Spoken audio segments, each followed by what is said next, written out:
AI has kind of opened the door to allowing us to look at those samples that wouldn't otherwise have been possible, because what we're looking at with human eye is masked by the noise and masked by the artifacts. When I was growing up, both me and my brother have really bad asthma. You're always subconsciously thinking about your breathing, because that's the way you monitor your asthma. Knowing when you're short of breath is when you know that you have to take your medication. It's a problem of kind of industrialization of society. There's a big rise in the number of people with asthma.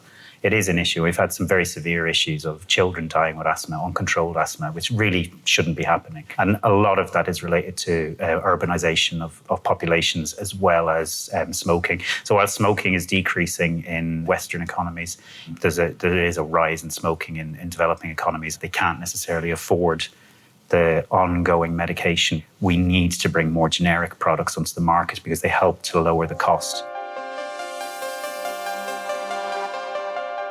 Some of the work that we do is around trying to design devices that patients are able to use more easily and perhaps more specific to their conditions. And from that, we start to try and understand how it is that the powders come out of aerosols, what factors control the aerosolization.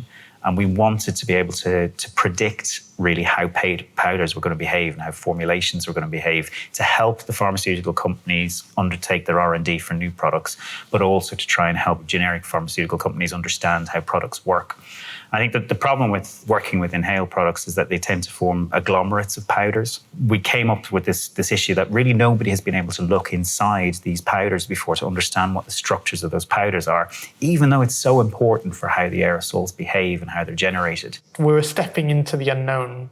Are we going to get any results that really have any value?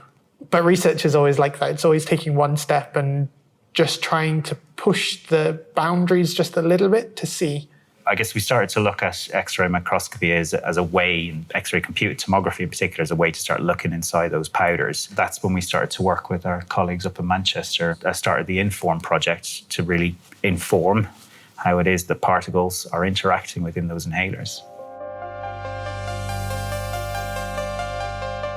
What we were doing was a massive step from anything that had been done before. But we're also pushing the boundaries of the technique. For me, AI has helped bridge that gap. Some of the AI techniques that we've used have just enabled us to look at powders that we wouldn't have got the same results from before, process the results in a way that gives us more understanding of them.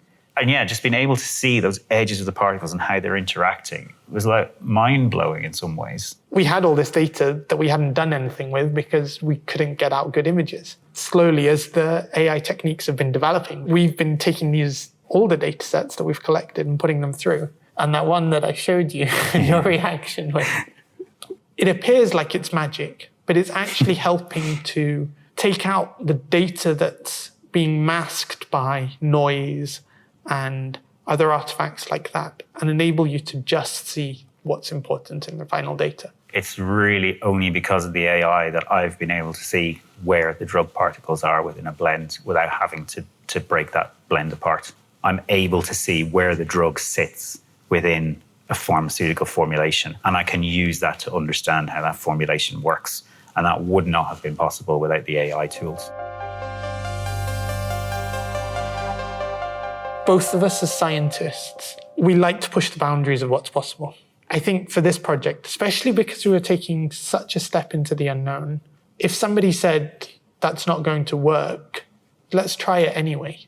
It might not work, but it might surprise us. As a pharmaceutical scientist, you're often a jack of all trades and a master of none. Some people call us crushers and grinders. What I really enjoy and what I'm really curious about is areas that can answer my questions, but I don't necessarily fully understand. I really love to see that. I don't know, I think it's a bit infectious for people.